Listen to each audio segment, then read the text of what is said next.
നമസ്കാരം. എല്ലാവർക്കും പുതിയ വീഡിയോയിലേക്ക് സ്വാഗതം. 21-ലധികം സ്ത്രീകളുടെ മരണത്തിന് കാരണമാക്കിയ ഒരു കഥയായിട്ടാണ് മമ്മൂക്കയുടെ അടുത്ത ചിത്രം കളങ്കാവൽ തിയേറ്ററുകളിലേക്ക് എത്താൻ പോകുന്നത്. ഇതിൽ സൈനൈഡ് മോഹൻലാലാണ് മമ്മൂക്ക വരുന്നത്.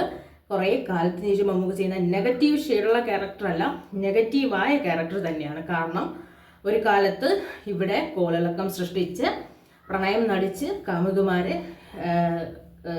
സൈനൈഡ് കലർത്തിയ ഭക്ഷണം കൊടുത്ത് കൊല്ലുന്ന ഒരു സൈക്കോ ആയിരുന്നു സൈനൈഡ് മോഹൻ. ആ സൈനൈഡ് മോഹൻ 21 നടിമാരാണ് ഇതിനകത്ത് അഭിനയിക്കുന്നത്.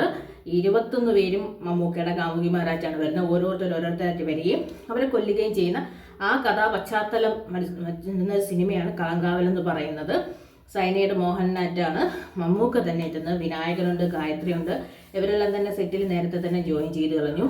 ഇനി കുറച്ച് ദിവസങ്ങൾക്ക് ശേഷമാണ് വീണ്ടും ഈ ചിത്രത്തിൻ്റെ ചിത്രീകരണം വീണ്ടും ചെയ്ത്. 2 ചിത്രങ്ങളാണ് ഇപ്പം മമ്മൂക്കയുടെ ചിത്രീകരണം നടക്കുന്നത്. ഒന്ന് മഹേഷ് നാരായണൻ്റെ ചിത്രം, ഒന്ന് സൈനൈഡ് മോഹൻ്റെ.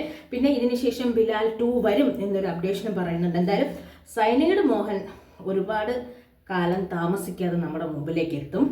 ഈ ഒരു വർഷം മലയാള സിനിമയ്ക്ക് ഏറ്റവും നല്ല വർഷമാണ്. മലയാള സിനിമയെ സംബന്ധിച്ച് 350 കോടി തിയേറ്റർ കളക്ഷൻ നേടിയ ഒരു സിനിമ വന്ന വർഷമാണ്.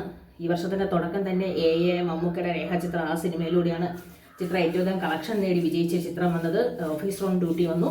ഇനി ഓണത്തിനും ഒരുപാട് ചിത്രങ്ങൾ നായക നടന്മാരുടെ ഭാഗത്തുനിന്ന് വരാനുണ്ട്. അങ്ങനെ ഏറ്റവും അധികം വിജയ ചിത്രങ്ങൾ ഉണ്ടാകട്ടെ. അങ്ങനെ ഇനി സൈനൈഡ് മോഹനായിരിക്കാം, കളങ്കാവലായിരിക്കാം മേ ബി ഈ വർഷം നമ്മളിലേക്ക് എത്തുന്ന അടുത്ത ചിത്രം.